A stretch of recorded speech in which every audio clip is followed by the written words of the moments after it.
საქართველოს შესახებ წარმოდგენილი ანგარიში სამარცხვინოა, ეს სირცხვილია ევროპარლამენტისთვის. ის არც ევროპული და არც დემოკრატიული ხასიათისაა და პატივისცემასაა მოკლებული.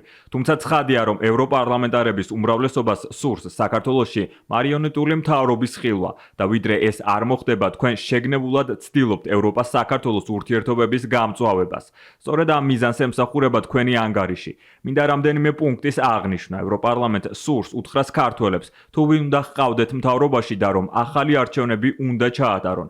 ევროპარლამენტს სურს გადაწყვიტოს, ვინ არის საქართველოში რეალური სამოქალაქო საზოგადოება, ისინი, ვინც ბაიდენის ადმინისტრაციამ USAID-ის საშუალებით დააფინანსა, რომელიც ახლა ტრამპის ადმინისტრაციამ დახურა. ევროპარლამენტს სურს საქართველოს საგარეო პოლიტიკის შესახებ გადაწყვეტილების მიღება.